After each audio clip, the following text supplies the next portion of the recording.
DYFI മാറണമെന്നും DYFI ഒരു ഉജ്ജ്വലമായ യുവജന സംഘടനയായി വളരണമെന്നും ആഗ്രഹിക്കുന്ന ഒരാളാണ് ഞാൻ.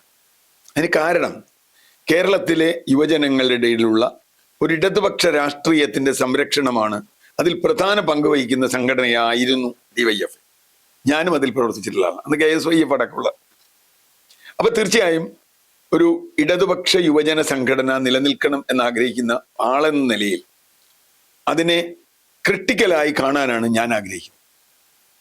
ഡിവൈഎഫ്ഐ തന്നെ അവരുടെ റിപ്പോർട്ടിൽ ഇപ്പൊ പുറത്തു വന്ന വിവരങ്ങൾ അനുസരിച്ച് തുടർഭരണം ഉണ്ടായതോടുകൂടി ഡിവൈഎഫ്ഐ ശിഥിലമാവുകയായിരുന്നു എന്ന് പറയുന്നുണ്ട്. അത് സത്യമാണ്. കാരണം ഒരു യുവജന സംഘടന എപ്പോഴും ഒരു പ്രതിപക്ഷത്തിന്റെ റോളാണ് നിർവഹിക്കേണ്ടത്. ജനകീയ സമരങ്ങൾക്കൊപ്പം നിൽക്കുകയും സർക്കാരിനെ മുൾമുനയിൽ നിർത്തുകയും. കാരണം സർക്കാരിന് ഒരു കറക്റ്റീവ് ഫോഴ്സ് ആയിട്ട് കേരളത്തിൽ ഡിവൈഎഫ്ഐയും ഒരു ഘട്ടത്തിൽ യൂത്ത് കോൺഗ്രസ് പോലും അങ്ങനെ ഒരു റോൾ ചെയ്തിരുന്നു 70കളിൽ. അങ്ങനെയാണ് AK ആന്റണിയും വയലാർ രവിയും സുധീരനും ഒക്കെ ഉമ്മൻചാണ്ടിയൊക്കെ കേരള രാഷ്ട്രീയത്തിൽ വളർന്നു വരുന്നത്. യൂത്ത് കോൺഗ്രസിനെ ഒരു പ്രധാന ഒരു ടൂളാക്കി ഉപയോഗിച്ചു. അത് കഴിഞ്ഞ് ഡിവൈഎഫ്ഐ വന്നു. വളരെ ഗംഭീരമായ പ്രവർത്തനം ഡിവൈഎഫ്ഐ പല കാര്യങ്ങളും കാഴ്ചവെച്ചു. പക്ഷെ കഴിഞ്ഞ 10 കൊല്ലമായി ഡിവൈഎഫ്ഐക്ക് എന്തു സംഭവിച്ചു എന്ന്, അത് പാർട്ടിയുടെ കുഴപ്പമാണെന്ന് ഞാൻ പറയില്ല. പാർട്ടി ഒരു കുഴപ്പമുണ്ട്, ഇതിനെ പൂർണ്ണമായും പാർട്ടിവൽക്കരിച്ച ഒരു യുവജന സംഘടനയ്ക്ക് ഇങ്ങനെ മുമ്പോട്ട് പോകാൻ പറ്റില്ല. ഇപ്പൊ CJP മോഡൽ വേണമെന്ന് പറഞ്ഞു. CJP മോഡലിന്റെ പ്രത്യേകത എന്താ? CJPക്ക് അവരെ നിയന്ത്രിക്കാൻ ആരുമില്ല. അവർ ജൈവമാണ്. ഒരു വിഷയം വന്നാൽ ആ വിഷയത്തോട് ജൈവമായി പ്രതികരിക്കാൻ അവർക്ക് പറ്റും. അവർക്ക് ഇതുകൊണ്ട് ഏതെങ്കിലും പാർട്ടിക്ക് തെരഞ്ഞെടുപ്പിന് ഗുണമുണ്ടാവുമല്ലോ ദോഷം ഉണ്ടാവുമോ എന്ന് പറയണ്ട. അതാണ് CJP സമരത്തിന്റെ ഏറ്റവും പ്രധാനപ്പെട്ട കാര്യം. ഈ സമരം മുമ്പോട്ട് പോയാൽ അത് BJPക്ക് ഗുണാവോ കോൺഗ്രസിന് ഗുണാവോ വേറെ ആർക്കെങ്കിലും ഗുണാവോ എന്നവരാലോചിച്ചിട്ടില്ല. കക്ഷി രാഷ്ട്രീയത്തിന് അതീതമായി നിൽക്കുന്ന ജനകീയ പ്രസ്ഥാനമായി യുവജന സംഘടനകൾ മാറണം. അങ്ങനെ മാറാൻ ഡിവൈഎഫ്ഐക്ക് കഴിഞ്ഞില്ല എന്ന് മാത്രമല്ല, കഴിഞ്ഞ 10 വർഷവും കേരളത്തിൽ നടന്ന ഒരു ജനകീയ പ്രക്ഷോഭത്തിലും ഡിവൈഎഫ്ഐയെ കണ്ടില്ല എന്നതാണ്. മാത്രമല്ല, ഇവിടെ ജനകീയ പ്രക്ഷോഭങ്ങൾ ഇഷ്ടം പോലെ ഉണ്ടായി, നിരവധി സമരങ്ങൾ ഉണ്ടായി. ഇപ്പൊ ഉദാഹരണത്തിന് ആശാ സമരം വന്നു. ആശാ സമരം ഒരു CJP മോഡൽ വന്ന ഒരു സമരമാണ്. ആ സമരത്തിനോട് ഡിവൈഎഫ്ഐയുടെ നിലപാടെന്താ? ഗവൺമെന്റിനെതിരാണെങ്കിൽ, ഗവൺമെന്റ് മാത്രമല്ല പിണറായിക്ക് എതിരാണെങ്കിൽ അവരെ എതിർക്കുക എന്നതായി. ഗവൺമെന്റിനോ പാർട്ടിക്കോ അല്ല, പിണറായി സംരക്ഷണ സേനയായി ഡിവൈഎഫ്ഐ മാറി എന്നത് തന്നെയാണ് അതിന്റെ സത്യം. ഇനിയിപ്പോ ഡിവൈഎഫ്ഐ മാറണമെങ്കിൽ പാർട്ടി അതിന്റെ ഹാൻഡ് വിടണം. ഇവിടെയുള്ള ജനകീയ സമരങ്ങളിൽ വരുമ്പോൾ ഒരു കുഴപ്പമുണ്ട്. പാർട്ടിയെ ഡിഫെൻഡ് ചെയ്തുകൊണ്ടാണ് വരണമെങ്കിൽ ഈ ജനകീയ സമരങ്ങളൊക്കെ നിങ്ങൾ നടന്നപ്പോൾ കഴിഞ്ഞ കാലത്ത് നിങ്ങൾ എവിടെയായിരുന്നു എന്ന് ചോദിക്കില്ലേ? ഓരോ സമരവും ഇപ്പൊ കേരളയിൽ സമരം വന്നു, ആളുകളുടെ ഇതുപോയ സമരം വന്നു. അപ്പൊ നിരവധി ചെറുതും വലുതുമായ സമരങ്ങൾ കേരളത്തിൽ നിന്ന്, പാറമടകളുടെ വിഷയമായാലും ദേശീയപാതയുടെ വിഷയമായാലും നിരവധി സമരങ്ങൾ വന്നില്ല ഇവിടെ. ഈ സമരങ്ങളിലൊക്കെ എവിടെയായിരുന്നു ഡിവൈഎഫ്ഐ? ഡിവൈഎഫ്ഐയുടെ റോൾ എന്തായിരുന്നു? സർക്കാരിനെ ഡിഫെൻഡ് ചെയ്യുക, പിണറായിയെ ഡിഫെൻഡ് ചെയ്യുക. പിണറായി വിജയൻ ഡിഫെൻസീവ് ടീമായി മാറി ഡിവൈഎഫ്ഐ. അവിടെയാണ് പ്രശ്നമുള്ളത്. ഇപ്പൊ പിണറായി വിജയൻ ഇപ്പോഴും പാർട്ടി നേതൃത്വത്തിൽ തുടരുകയാണ്. ഇപ്പൊ ഡിവൈഎഫ്ഐ തിരുത്തുക എന്ന് പറയുമ്പോൾ പാർട്ടി തിരുത്തും എന്ന് നമ്മൾ കേട്ടിരുന്നു. പാർട്ടി തിരുത്തിയോന്ന് എനിക്ക് മനസ്സിലായിട്ടില്ല. എന്റെ മുമ്പിലൊന്നും തിരുത്തിയിട്ടില്ല. വീണ്ടും പിണറായി എന്ന ദൈവവും ഗോവിന്ദൻ എന്ന പൂജാരിയുമായിട്ട് തന്നെയാണ് പാർട്ടി മുമ്പോട്ട് പോകണേ. അതിൽ വേറെ ഒരു വ്യത്യാസം ഉണ്ടായിട്ടില്ല. മാത്രമല്ല, പിണറായി ഡിഫൻസ് ടീമായി തന്നെയാണ് പാർട്ടി ഇപ്പോഴും നിൽക്കണം. അങ്ങനെയല്ല, ഒരു വ്യക്തിയിലേക്ക് ഒരു പാർട്ടി കേന്ദ്രീകരിച്ചാൽ അതിന്റെ അജണ്ട മാറിപ്പോ. ഒരു ഇടതുപക്ഷ അജണ്ടയിലേക്ക് ഡിവൈഎഫ്ഐ വരുമോ?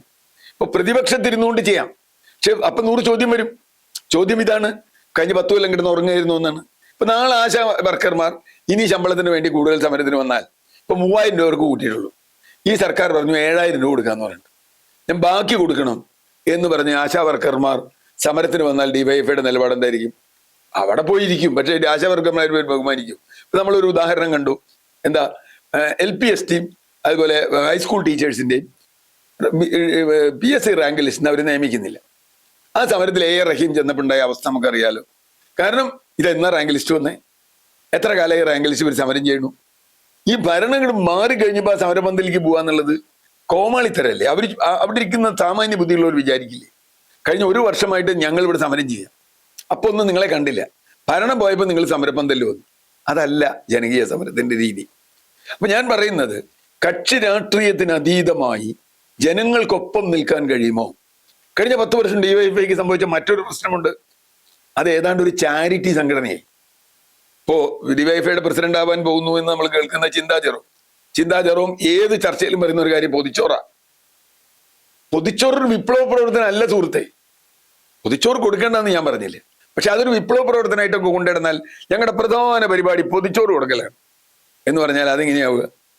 ഈ രാജ്യം ഒരു മുതലാളിത്ത സമൂഹമാണെന്നും ഇതിന്റെ ഭരണകൂടം അത് ഏത് പാർട്ടിയാണെങ്കിലും അവർ ജനങ്ങൾക്കെതിരായി വരുമെന്നും അപ്പോൾ ഞങ്ങൾ ജനങ്ങൾക്കൊപ്പം നിൽക്കുമെന്നും പറയണ്ടേ?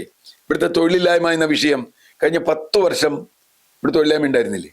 ഇന്ത്യയിൽ ഏറ്റവും കൂടുതൽ അഭ്യസ്തവിദ്യരുടെ തൊഴിലില്ലായ്മയുള്ള സ്റ്റേറ്റാ കേരളം. ഉണ്ടായോ? ഡിവൈഎഫ്ഐ എവിടെയായിരുന്നു? അതുപോലെ യുവാക്കളുടെ മയക്കുമരുന്നുമായി ബന്ധപ്പെട്ട വിഷയത്തിൽ ജാഥ നടത്തൽ ആരാ നടത്താൻ പറ്റാതെ? കഴിഞ്ഞ 10 വർഷത്തെ ഗവൺമെന്റ് ഒന്നും ചെയ്തില്ല എന്നുള്ളതിന്റെ തെളിവല്ല ഇപ്പോൾ ഓപ്പറേഷൻ തുഫാൻ വരുന്നത്. ഡിവൈഎഫ്ഐക്കാരെയും യൂത്ത് കോൺഗ്രസ്സുകാരെയും ഒക്കെ പിടിക്കട്ടെന്നു. ഡിവൈഎഫ്ഐക്കാരെ പിടിച്ചു വെച്ച് ഡിവൈഎഫ്ഐ വിഷമിക്കേണ്ട കാര്യമൊന്നുമില്ല. അവൻ പോഞ്ഞ കൊള്ളി പുറത്ത്, അങ്ങനെ തന്നെ കാണണ്ടേ? അപ്പൊ പ്രശ്നം കഴിഞ്ഞ 10 വർഷം ചെയ്തതിന്റെ അതിന്റെ ബാഗേജ്, ആ ബാഗേജ് ബാക്കിലുണ്ടാവും. ഇപ്പൊ ചിന്തയാണെന്ന് നോക്കിയാൽ ഇപ്പൊ ഞാൻ കേൾക്കുന്നത് ചിന്ത CPM സംസ്ഥാന കമ്മിറ്റി അംഗമാണ്.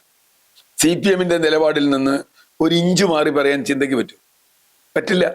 പാർട്ടി പറയുന്നത് അതുപോലെ കേൾക്കുന്ന ഒരു സംഘടനയായി വളർന്നാൽ യൂത്ത് കോൺഗ്രസിന് ഒരു വളർച്ച ഉണ്ടാകും. ഇപ്പൊ CJP പോലെയുള്ള ജനകീയ പ്രക്ഷോഭങ്ങൾ വന്നത് ഞാൻ തുടക്കത്തിൽ പറഞ്ഞ അതുകൊണ്ടാണ്.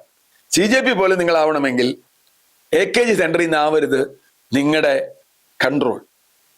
പക്ഷെ ഇപ്പൊ കേൾക്കുന്ന എന്താ? MV ഗോവിന്ദന്റെ കാൻഡിഡേറ്റ് ആണ് ചിന്താ ജെറോം. വേറെ പലരും ഉണ്ടായിരുന്നു ഒക്കെ പറയുന്നു. റിയാസ് വേറെ ആളുടെ പേര് പറഞ്ഞു എന്നൊക്കെ കേൾക്കണ്ടേ? എനിക്ക് അതിനെ പറ്റിയൊന്നും അറിയില്ല. പക്ഷേ ഇനി ചിന്താ ജെറോം എന്ന വ്യക്തിയിലേക്ക് നമുക്ക് വരാം.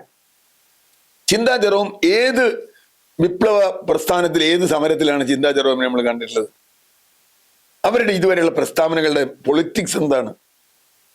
അവര് ഈ പറഞ്ഞതുപോലെ ആണുങ്ങളില്ല നേരത്തെ എന്നൊക്കെ പറഞ്ഞ് വളരെ മോശപ്പെട്ട മുദ്രാവാക്യം വിളിച്ച ഒരാളല്ലേ. അവരുടെ വ്യക്തിപരമായ കാര്യം ഞാൻ പറയുന്നില്ല. അവരുടെ വാഴക്കൊല ഡിസീസൊക്കെ അത് സ്പെല്ലിംഗ് മിസ്റ്റേക്കാണ് അത്രേ. ചെങ്ങമ്പുഴയുടെ വാഴക്കൊല വൈലോപ്പള്ളിയുടെ ആവുന്നത് ടൈപ്പിംഗ് മിസ്റ്റേക്കാന്ന് പറഞ്ഞാൽ നമ്മൾ കേൾക്കണ്ടേ? എന്നിട്ട് ഡോക്ടറേറ്റ് കിട്ടുക. അപ്പൊ ഞാൻ പറഞ്ഞത്, ക്രെഡിബിലിറ്റി ഉള്ള ആളുകൾ അതിലുണ്ടോ ഡിവൈഎഫ്ഐയിൽ ഇപ്പോഴും? പിണറായി വിജയൻ പറഞ്ഞാലും അങ്ങനെയല്ല സഖാവേ, ഇത് യുവജനങ്ങളുടെ പ്രശ്നമാണ് എന്ന് പറയാൻ തൻ്റെ ഇടമുള്ള ഒരാൾ, അത് സ്ത്രീ ആവട്ടെ പുരുഷനാവട്ടെ. പെൺകുട്ടികൾ വരുന്ന എനിക്കിഷ്ടമുള്ളൊരു കാര്യമാണ്. കാരണം അവരാണ് ചോദ്യം ചോദിക്കാൻ പോകുന്നത്. ആ ചോദ്യം അവർ ചോദിക്കട്ടെ. നമ്മൾ ഡൽഹിയിൽ സമരത്തെക്കുറിച്ച് വലിയ കാര്യം പറയുമല്ലോ. കേരളത്തിൽ എന്താ ചെയ്തേ? കേരളത്തിൽ അങ്ങനെ ഒന്നും ഉണ്ടായോ? ഇനി ഡിവൈഎഫ്ഐ ചെയ്യണമെങ്കിൽ ആ ബാഗേജ് കളയണം. ചിന്ത അതിന് പറ്റുമോ എന്നുള്ളത് എനിക്കറിയില്ല. ഇതുവരെയുള്ള അനുഭവത്തിൽ അവർ അങ്ങനെ വലിയ വെറും വിടുവായത്തരല്ലാതെ ഏതെങ്കിലും പുരോഗമനാത്മകമായ കാര്യം അവർ പറഞ്ഞതായി ഞാൻ കേട്ടിട്ടില്ല. ഇനി പറയായിരിക്കാം, മാറിയായിരിക്കാം. പക്ഷേ AKG സെന്ററിന്റെ കഴുത്തിൽ കയറ്, AKG സെന്ററിന്റെ നിയന്ത്രണത്തിൽ കയറാണ് കഴുത്തിൽ കിടക്കുന്നതെങ്കിൽ നിങ്ങൾക്ക് ഒരു വിപ്ലവ പ്രസ്ഥാനമാവാൻ പറ്റില്ല. കാരണം അത്രയധികം വലതുപക്ഷവൽക്കരിക്കപ്പെട്ട ഒരു പാർട്ടിയായി CPM മാറിയിരിക്കുന്നു. വളരെ ഏകാധിപത്യപരമായ ഒരു പാർട്ടിയായി മാറിയിരിക്കുന്നു. ഇപ്പോഴും ഒരു പുതിയ അജണ്ടയും അവരുടെ ചിത്രത്തിലില്ല. ഈ സതീശനെ ചീത്ത പറയുന്ന ഒരു അജണ്ടയൊന്നുമില്ല, അതുകൊണ്ടൊരു കാര്യമില്ല. അതിനൊക്കെ അപ്പുറത്ത് ഒരു ഇടതുപക്ഷ അജണ്ട വയ്ക്കാൻ പറ്റുമോ? ആദ്യം വേണ്ടത് ഞങ്ങൾക്ക് തെറ്റുപറ്റി എന്ന് പറയലാണ്. കഴിഞ്ഞ 10 വർഷമായി ഇപ്പൊ ഇന്റേണൽ റിപ്പോർട്ടിൽ വന്നു എന്നൊക്കെ പറഞ്ഞ് പത്രങ്ങൾ കൊടുക്കണ്ടേ? എനിക്കറിയില്ല. അത് പരസ്യമായി പറയണം, പബ്ലിക്കായി ജനങ്ങളോട് പറയണം. 10 വർഷം ഞങ്ങൾ ഉറങ്ങുകയായിരുന്നു, പാർട്ടി ഞങ്ങളെ നിയന്ത്രിക്കുകയായിരുന്നു.